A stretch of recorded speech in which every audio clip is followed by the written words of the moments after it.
Mengapa Tuhan membatasi umur manusia hingga 120 tahun?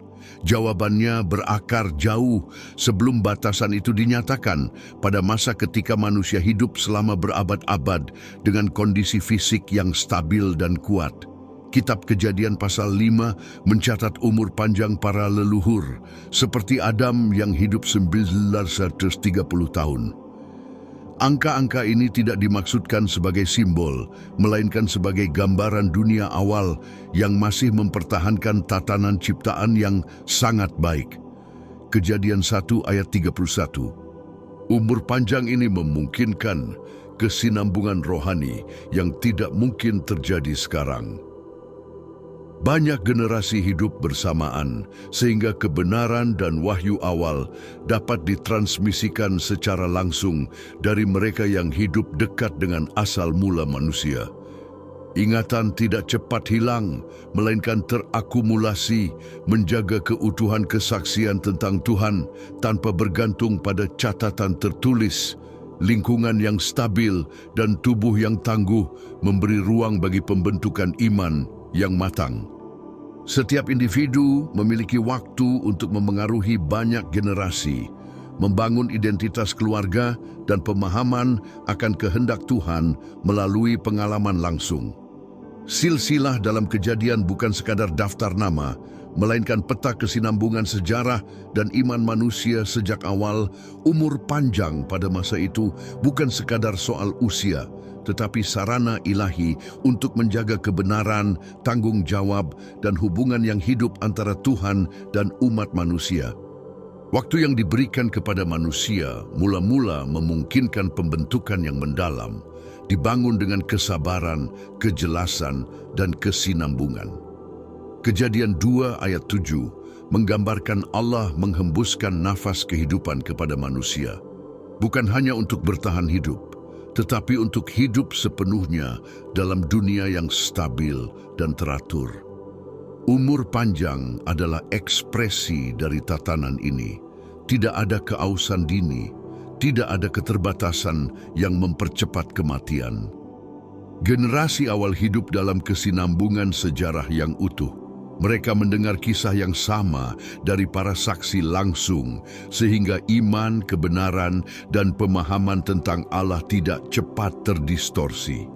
Tidak ada jarak antara asal dan masa kini. Sejarah masih hidup dalam suara mereka yang telah melewati abad-abad. Semakin panjang umur, semakin besar pula tanggung jawab moral, karena setiap keputusan membawa dampak jangka panjang bagi umat manusia. Kitab suci menunjukkan bahwa umur panjang ini adalah bagian dari rencana awal Allah, agar manusia memiliki pemahaman langsung tentang asal-usul, karakter Tuhan, dan tujuan keberadaannya. Namun, lamanya waktu juga memperbesar pengaruh dosa, membuka jalan bagi perubahan besar dalam lintasan sejarah manusia. Lingkungan tempat manusia pertama hidup menopang realitas ini. Kejadian 1 ayat 31 menyatakan bahwa ciptaan Allah sungguh amat baik, bukan hanya secara moral, tetapi juga struktural. Dunia berfungsi secara stabil dan seimbang, mendukung vitalitas dan ketahanan tubuh manusia. Penyakit, kerusakan fisik, dan kelemahan yang kini mempersingkat umur belum hadir. Tanah yang subur, Kejadian 2 ayat 9, makanan yang melimpah, dan iklim yang teratur menciptakan ritme hidup yang mendukung kesehatan dan kekuatan jangka panjang. Ketahanan bukanlah keistimewaan, melainkan kondisi normal dari ciptaan yang belum rusak. Kejadian 2 ayat 6 menggambarkan kabut yang naik dari bumi dan menyirami tanah, menunjukkan sistem alam yang stabil dan seimbang. Kekonstanan ini melindungi ciptaan dari kerusakan cepat dan menciptakan lingkungan yang harmonis. Dunia awal berfungsi dengan ritme yang teratur, menopang tubuh manusia dan membentuk kesadaran rohani. Kehidupan itu sendiri menjadi kesaksian bahwa segala sesuatu bergantung langsung pada Tuhan. Dalam konteks ini, manusia hidup dengan umur panjang, waktu terasa ringan, Penuaan berlangsung lambat dan usia tua tidak identik dengan kelemahan. Beberapa generasi hidup berdampingan, kakek, buyut, hingga cicit, sehingga nilai iman dan pengalaman tentang Tuhan diwariskan secara langsung. Kejadian 4 ayat 26 menegaskan bahwa manusia mulai memanggil nama Tuhan, menunjukkan pertumbuhan spiritual yang lahir dari stabilitas dan kesaksian hidup, bukan dari cerita yang jauh. Namun, umur panjang juga memperbesar dampak pilihan manusia. Keputusan yang salah tidak cepat hilang, tetapi membentuk pola yang bertahan lintas generasi. Lingkungan tetap teratur, tetapi hati manusia mulai menyimpang. Kontras inilah yang mengungkapkan bahwa ketidakstabilan bukan berasal dari ciptaan, melainkan dari manusia itu sendiri. Dunia tetap stabil dan terorganisir, tetapi manusia mulai bergerak menjauh dari tujuan semula. Struktur fisik tetap kuat, namun struktur moral perlahan retak. Umur panjang yang dahulu menjaga kebenaran, kini justru memperpanjang ruang bagi kesalahan.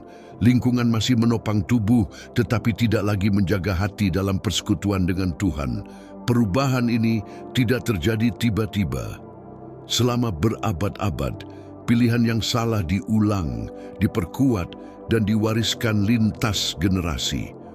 Umur panjang memungkinkan penyimpangan menjadi kebiasaan, kebiasaan menjadi tradisi, dan tradisi menjadi budaya.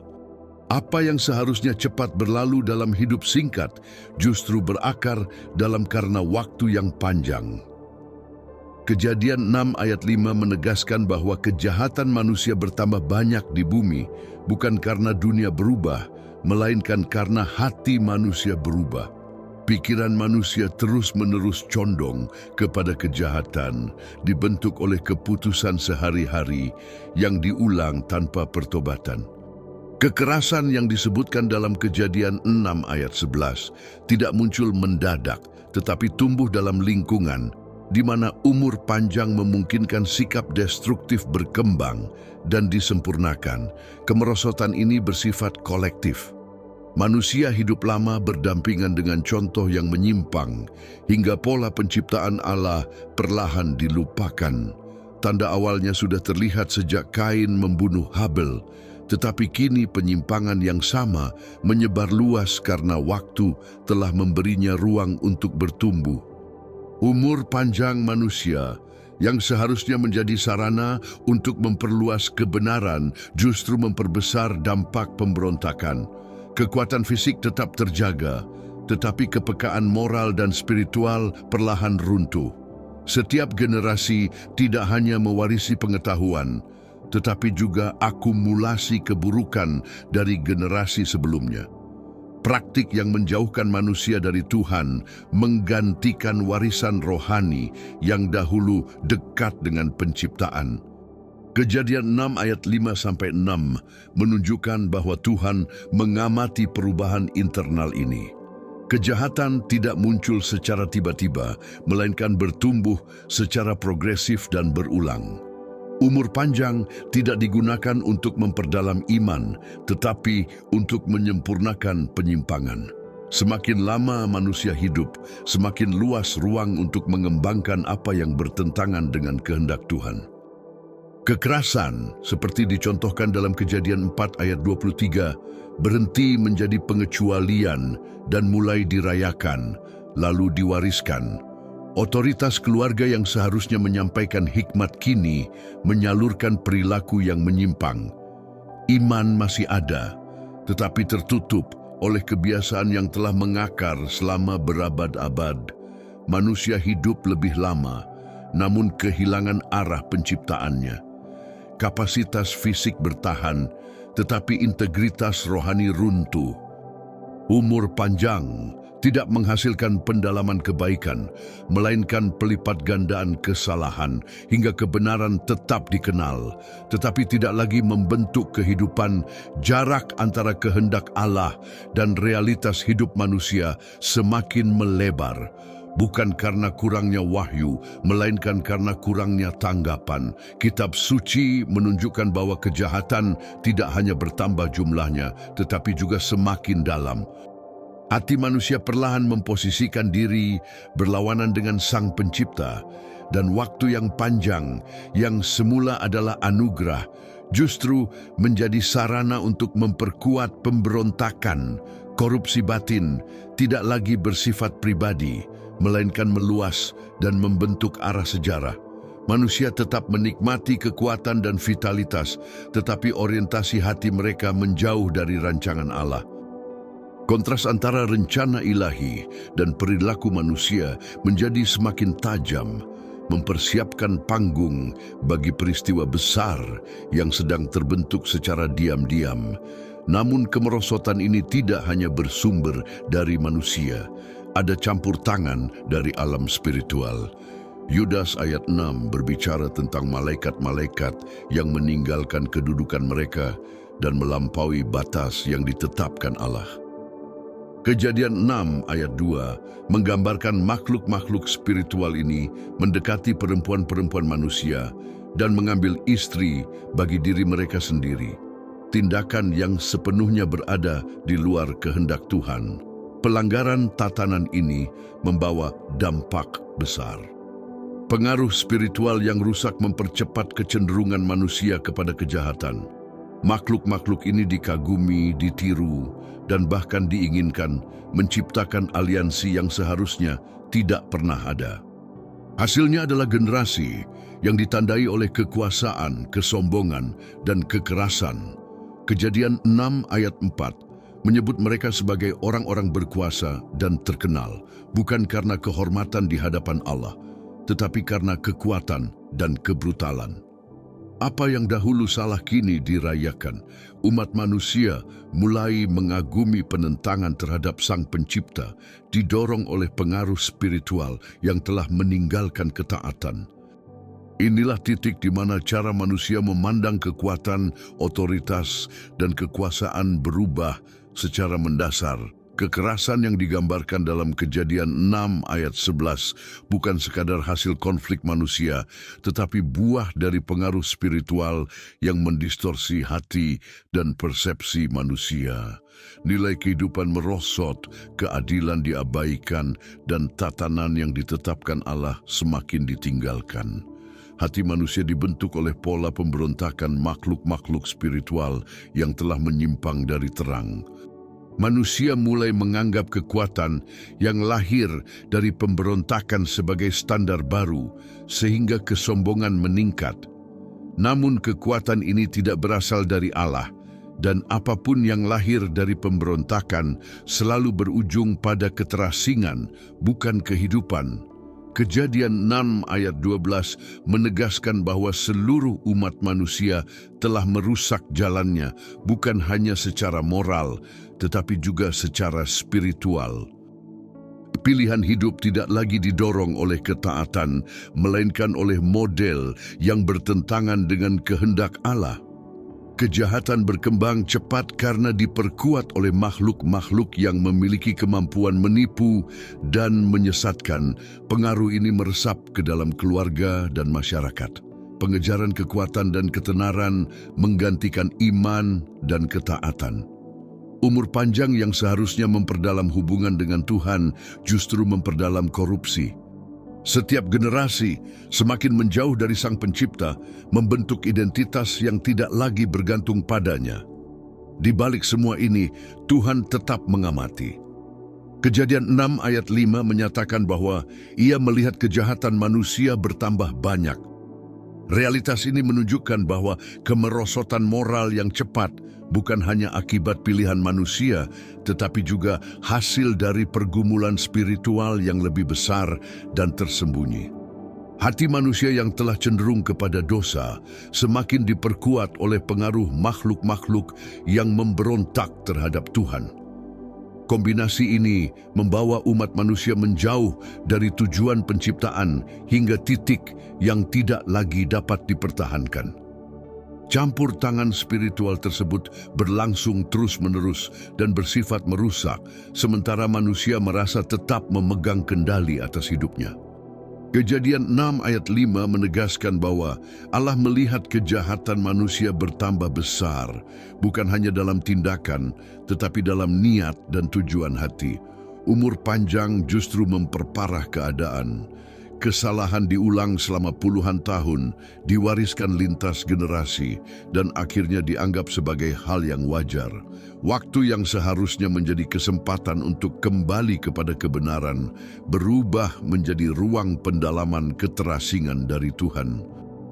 Ketika Tuhan menyatakan dalam Kejadian 6 ayat 3, bahwa rohnya tidak akan terus berperkara dengan manusia selamanya, Ia sedang menetapkan batas.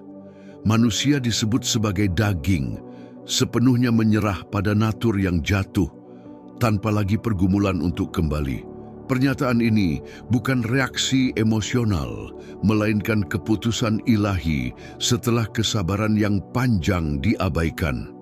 Penetapan batas umur 120 tahun menjadi tanda bahwa kesabaran Tuhan memiliki tujuan. Ia menunggu untuk memulihkan, tetapi tidak tanpa akhir bagi mereka yang terus menolak. Ini menegaskan bahwa masalah utama bukan sekadar perilaku, melainkan penolakan terhadap maksud penciptaan itu sendiri. Sang Pencipta tidak hanya menilai keadaan manusia saat ini, tetapi juga arah masa depannya. Ketika hidup terus berlangsung sementara hati semakin keras, kerusakan akan mencapai titik yang tidak dapat dipulihkan. Karena itu, pembatasan usia manusia bukanlah penyangkalan kasih Allah, melainkan wujudnya. Dengan membatasi waktu hidup, Allah juga membatasi pertumbuhan kejahatan dan memberi kesempatan bagi generasi baru untuk tidak semakin menyimpang dari tujuannya. Umur panjang telah menumpulkan urgensi rohani. Manusia merasa selalu punya waktu untuk bertobat dan menunda perubahan. Ketika Allah memangkas kelebihan, Ia memulihkan kesadaran bahwa waktu harus digunakan dengan tanggung jawab. Pernyataan bahwa manusia adalah daging menunjukkan kehidupan yang dijalani tanpa kepekaan terhadap roh, hanya berpusat pada yang duniawi dan terlihat. Keputusan ilahi ini lahir dari keadilan, bukan kemarahan. Allah melihat bagaimana umur panjang justru memperdalam pemberontakan. Dosa menjadi kebiasaan, sikap menyimpang menjadi warisan antar generasi. Apa yang semula menopang kebenaran kini menopang kerusakan. Pernyataan bahwa manusia adalah daging menunjukkan kehidupan yang dijalani tanpa kepekaan terhadap roh, hanya berpusat pada yang duniawi dan terlihat. Keputusan ilahi ini lahir dari keadilan, bukan kemarahan. Allah melihat bagaimana umur panjang justru memperdalam pemberontakan. Dosa menjadi kebiasaan, sikap menyimpang menjadi warisan antar generasi. Apa yang semula menopang kebenaran kini menopang kerusakan. Karena itu, Allah menghentikan siklus ini bukan untuk memusnahkan manusia, melainkan untuk melestarikan apa yang masih dapat dipulihkan. Di tengah kerusakan itu, masih ada yang setia. Kejadian 6 ayat 9 menyebut Nuh sebagai orang benar di zamannya. Pembatasan usia juga menjadi perlindungan bagi mereka yang belum sepenuhnya menyerah pada korupsi. Roh Allah tidak akan terus berjuang tanpa respons. Penolakan manusia telah berlangsung lama. Ketika Allah menetapkan batas 120 tahun, Ia menarik garis yang menandai awal babak baru. Batas kesabaran ilahi ini membuka jalan bagi intervensi yang akan mengubah arah perjalanan umat manusia dan menentukan nasib generasi-generasi berikutnya. Sebelum melanjutkan, jika konten ini telah memberkati hidup Anda, silakan sukai, beri komentar, dan bagikan. Berlanggananlah ke saluran ini. Jika Anda rindu mendukung pelayanan ini, klik tombol terima kasih atau jadilah anggota agar kami dapat terus berinvestasi dalam riset dan peningkatan kualitas untuk memberkati lebih banyak orang. Keputusan Tuhan menetapkan batasan bagi umur manusia bukanlah tindakan yang berdiri sendiri. Itu lahir dari kesadaran bahwa manusia telah hidup sepenuhnya dipandu oleh natur yang jatuh. Ketika Kejadian 6 ayat 3 menyatakan bahwa manusia adalah daging, itu merupakan diagnosis rohani, gambaran kondisi batin umat manusia. Menjadi daging berarti hidup tanpa arahan ilahi, memilih kenyamanan, mengabaikan ketetapan Tuhan, dan bertindak seolah-olah hidup tidak memiliki konsekuensi kekal. Kondisi ini tidak terjadi seketika, tetapi berkembang melalui pilihan-pilihan berulang yang menjauhkan manusia dari tujuan penciptaannya. Dari generasi ke generasi, penyimpangan diperkuat, hingga pemberontakan menjadi pola hidup. Alkitab menegaskan bahwa kecenderungan hati manusia telah menjadi konstan. Daging mengambil kendali, roh dibungkam, dan hati nurani kehilangan kepekaannya. Manusia tidak lagi mencari Tuhan sebagai titik acuan, melainkan digerakkan oleh impuls dan keinginan sesaat. Dengan menetapkan batas 120 tahun, Tuhan tidak sekadar menahan kejahatan eksternal, tetapi mencegah kerusakan batin manusia mencapai titik yang tak dapat dipulihkan. Batasan umur adalah bentuk anugerah, intervensi ilahi untuk menghentikan kedagingan, agar tidak sepenuhnya menghancurkan kemungkinan pertobatan. Ketika kesalahan diulang terlalu lama, ia berubah menjadi kebiasaan, budaya, lalu dianggap normal. Dalam kasih-Nya, Tuhan menghentikan proses itu sebelum umat manusia kehilangan sepenuhnya identitas dan tujuan sejatinya. Batasan hidup yang ditetapkan Tuhan merupakan respons atas kondisi spiritual manusia. Ketika daging tidak lagi sekadar memengaruhi keputusan, tetapi menguasai hati, roh Tuhan tidak akan terus berjuang tanpa batas. Manusia terus diperingatkan, namun menolak, hingga suara ilahi dianggap tidak relevan. Karena itu, Tuhan membatasi umur manusia bukan sebagai hukuman, melainkan perlindungan. Umur panjang sebelumnya memberi ilusi bahwa selalu ada waktu untuk bertobat. Dengan membatasi waktu, Tuhan menegaskan bahwa setiap keputusan memiliki bobot dan urgensi. Keterbatasan ini mencegah korupsi rohani berkembang tanpa kendali dan menghentikan jarak antara manusia dan Allah agar tidak semakin jauh. Kejadian 6 menunjukkan bahwa tindakan Tuhan bersifat adil, preventif, dan restoratif. Ia menghentikan arah yang menuju kehancuran total dan melindungi masa depan, termasuk mereka yang tetap berjalan bersamanya, seperti Nuh.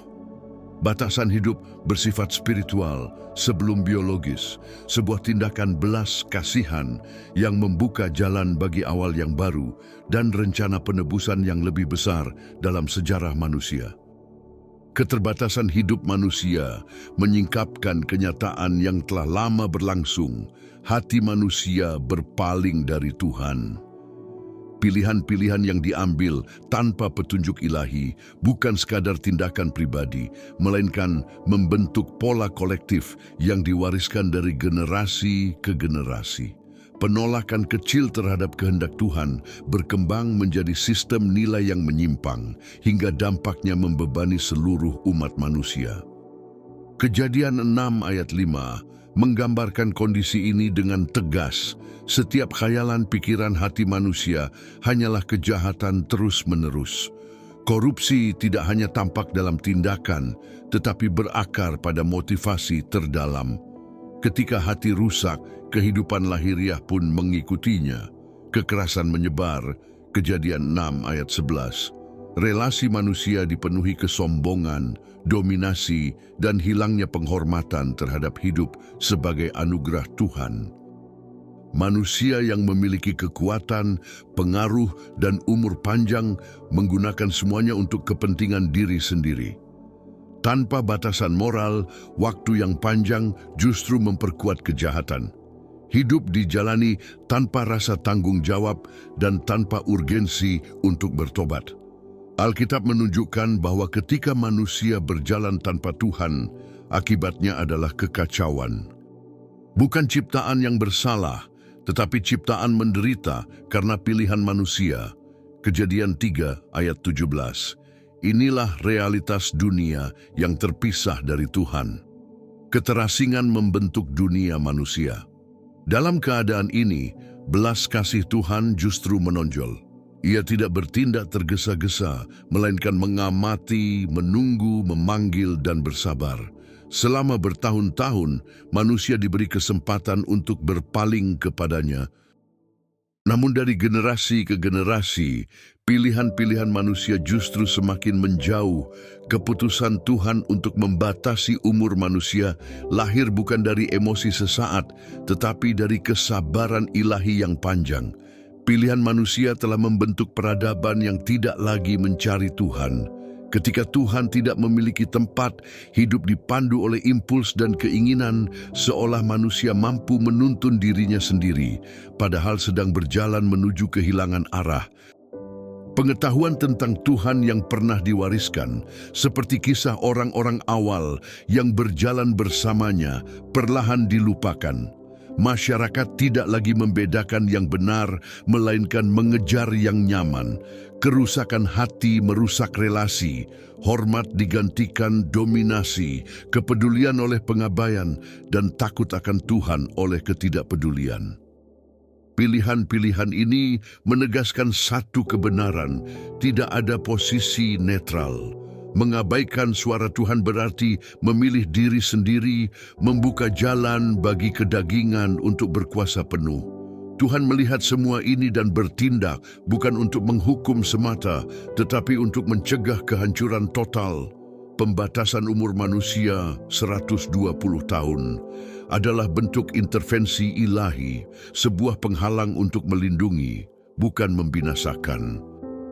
Kebebasan memilih tetap dihormati, namun ketika pilihan itu berbalik melawan tujuan ilahi, Tuhan turun tangan. Akhir hidup manusia hanyalah bagian dari rencana yang jauh lebih besar yang segera terungkap. Seiring bertambahnya pilihan, muncul sebuah gerakan yang mengubah arah umat manusia. Jarak antara Tuhan dan hati manusia semakin melebar, dan dampaknya jauh lebih serius dari sekadar dosa pribadi. Pilihan yang terus diulang selama berabad-abad membentuk dunia yang rusak secara menyeluruh. Kejadian 6 ayat 11 menyatakan bahwa bumi rusak dan penuh kekerasan. Ini bukan hiperbola, melainkan penilaian ilahi atas masyarakat yang dibiarkan tanpa batas. Korupsi yang dimaksud bukan hanya kejahatan terbuka, tetapi kemerosotan total dari tujuan penciptaan manusia. Segala tatanan ilahi terdistorsi, keadilan kehilangan makna, kehidupan kehilangan nilai, dan kekerasan menjadi sesuatu yang normal. Tuhan melihat bumi yang rusak, sebuah pengamatan langsung, tanpa ada yang tersembunyi. Apa yang tampak biasa bagi manusia, bagi Tuhan adalah tanda penyimpangan serius dari kehendaknya. Bumi tidak hanya terpengaruh, tetapi ditandai oleh ketiadaan Tuhan dalam kehidupan manusia. Kejadian 6 ayat 12 menyatakan bahwa semua makhluk hidup telah merusak jalannya. Artinya, manusia tidak lagi berjalan sesuai arahan Sang Pencipta, melainkan menurut kehendaknya sendiri. Ketika setiap orang menentukan kebenarannya sendiri, konflik menjadi tak terelakkan. Kekerasan pun menjadi cara hidup, dibangun di atas dominasi dan kepentingan diri. Di mana tidak ada rasa takut akan Tuhan, di situ tidak ada batasan, dan kejahatan tumbuh tanpa perlawanan. Tuhan melihat bukan hanya tindakan, tetapi hati dan motivasi di baliknya. Penilaiannya menunjukkan bahwa umat manusia telah dibentuk oleh daging, bukan oleh roh, hingga persepsi tentang baik dan jahat pun menjadi terbalik. Yang salah dibenarkan, yang kudus dinormalkan. Apa yang dahulu dihargai kini menjadi barang sekali pakai. Pembalikan nilai ini adalah tanda nyata kemerosotan moral. Tuhan melihat bahwa kejahatan tidak lagi tersembunyi di hati manusia, tetapi telah meluap ke dalam kehidupan sehari-hari. Penilaiannya menunjukkan bahwa umat manusia telah dibentuk oleh daging, bukan oleh roh, hingga persepsi tentang baik dan jahat pun menjadi terbalik, yang salah dibenarkan, yang kudus dinormalkan. Apa yang dahulu dihargai, kini menjadi barang sekali pakai. Pembalikan nilai ini adalah tanda nyata kemerosotan moral. Tuhan melihat bahwa kejahatan tidak lagi tersembunyi di hati manusia, tetapi telah meluap ke dalam kehidupan sehari-hari. Bumi yang dipenuhi kekerasan menjadi cerminan kerusakan batin manusia. Meskipun masih ada segelintir orang yang berusaha hidup benar, mereka hanyalah minoritas di tengah dunia yang berjalan menjauh dari kehendak Tuhan. Tidak ada lagi rasa takut akan Allah, tidak ada hormat, hanya kehancuran yang terus meningkat.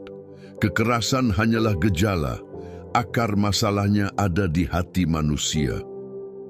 Kondisi ini tidak terjadi dalam semalam, melainkan dibentuk oleh berabad-abad pilihan tanpa Tuhan. Setiap keputusan kecil yang mengabaikan kehendaknya ikut membangun realitas kolektif yang rusak. Tuhan melihat bahwa manusia tidak lagi mampu berbalik dengan kekuatannya sendiri. Karena itu, intervensi ilahi menjadi perlu. Tuhan tidak bertindak tanpa alasan. Dia melihat awal dan akhir dari setiap jalan, serta memahami apa yang tersembunyi di dalam hati. Campur tangannya bukan hanya penghakiman, tetapi juga perlindungan terhadap kehancuran yang lebih besar. Alkitab mencatat dalam Kejadian 6 ayat 3, bahwa roh Tuhan tidak akan terus berperkara dengan manusia. Pernyataan ini mencerminkan kelelahan ilahi akibat penolakan yang terus-menerus. Batas 120 tahun bukanlah hukuman kaku, melainkan tindakan kasih untuk menahan kejahatan agar tidak menjadi tak terpulihkan. Kerusakan bumi adalah refleksi kerusakan hati. Situasi telah mencapai titik kritis, namun keputusan ilahi telah ditetapkan. Sejarah tidak akan berakhir dalam kekacauan. Campur tangan Tuhan akan dinyatakan pada waktunya. Batasan umur 120 tahun yang ditetapkan Tuhan bukan sekadar hukuman, melainkan bentuk pengekangan dan belas kasihan. Pada masa ketika manusia hidup ratusan tahun, pengaruh satu pribadi dapat membentuk banyak generasi. Jika pengaruh itu jahat, maka kejahatan menjadi sistemik dan mengakar dalam masyarakat.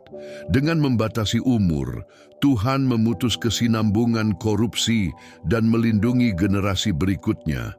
Hati manusia yang dikuasai kedagingan tidak mampu menanggung penolakan terus-menerus terhadap hadirat Tuhan.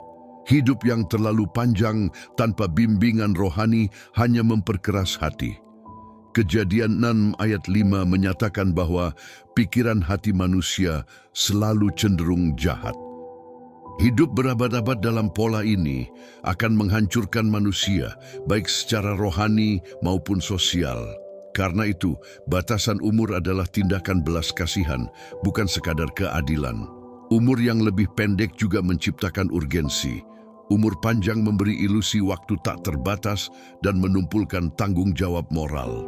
Dengan waktu yang terbatas, manusia dipaksa menghargai setiap pilihan dan menyadari ketergantungannya pada Sang Pencipta. Hidup tidak kekal, hidup berasal dari Allah dan kembali kepadanya. Batasan 120 tahun juga menjadi tanda sejarah. Manusia telah melampaui batas dan Tuhan akan bertindak. Namun ia tidak memusnahkan manusia, melainkan membatasi demi memberi kesempatan baru. Inilah ekspresi kesabaran dan rahmat ilahi. Tuhan menahan laju kejahatan sambil membuka jalan bagi keselamatan. Pesannya jelas, manusia tidak boleh terbiasa dengan kejatuhannya sendiri. Kehidupan yang singkat mengingatkan manusia bahwa setiap keputusan memiliki konsekuensi dan setiap pilihan menentukan arah hidup. Karena itu, manusia dipanggil untuk hidup dengan tanggung jawab spiritual. Waktu bukanlah kemewahan tanpa batas. Alkitab menunjukkan bahwa Tuhan menetapkan batas ketika hati manusia mencapai kedalaman yang berbahaya. Kejadian 6 ayat 3 terkait langsung dengan ayat 5. Pertama, Tuhan menetapkan batas, lalu mengungkap alasannya. Ini menunjukkan bahwa Tuhan bertindak dengan keadilan. Ia melihat hati manusia dan membatasi umur untuk mencegah kejahatan membentuk seluruh masa depan sejarah. Batasan hidup membawa keseimbangan dan kerapuhan. Manusia menua, melemah, dan diingatkan bahwa ia bukan pusat segalanya. Kerapuhan ini menumbuhkan kerendahan hati lintas generasi. Namun, batasan umur tidak menyelesaikan masalah utama. Hati manusia, akar kejahatan bukan pada panjangnya hidup, tetapi pada kedagingan dan keterasingan dari Tuhan. Karena itu, batasan ini hanyalah langkah awal. Sesuatu yang jauh lebih besar sedang dipersiapkan, intervensi ilahi yang akan mengubah arah hubungan Tuhan dan manusia. Sepanjang kisah ini, kita melihat bahwa Tuhan selalu berusaha melindungi manusia dari dirinya sendiri, membimbing hati agar kembali kepadanya. Batas 120 tahun bukan sekadar pengendalian kejahatan, tetapi pengingat bahwa manusia tidak diciptakan untuk hidup terpisah dari Sang Pencipta. Hidup sejati bukan soal lamanya waktu, melainkan arah hati. Semua ini berpuncak pada satu nama, Kristus. Dialah jawaban ketika batasan eksternal tidak mampu mengubah batin manusia. Dalam Kristus, Tuhan bukan hanya membatasi waktu, tetapi membuka jalan menuju kekekalan. Ia bukan hanya menunjukkan masalah, tetapi memberikan solusinya pengampunan dan pemulihan. Kristus adalah titik pertemuan keadilan dan belas kasihan. Di dalam Dia, hidup yang terbatas menemukan makna kekal. Undangan Tuhan sejak awal tetap sama. Bukan untuk hidup lebih lama, tetapi hidup yang diubahkan. Jika hari ini Anda merasa perlu kembali kepada Kristus, inilah saatnya menjawab panggilannya. Dia terus mengundang dan memulihkan. Katakan dengan iman, "Terimalah aku, Tuhan Yesus. Engkau adalah Tuhan dan Juru Selamat hidupku. Kristus adalah pusat segalanya. Melalui Dia, oleh Dia, dan untuk Dia kita menemukan hidup, makna, dan harapan."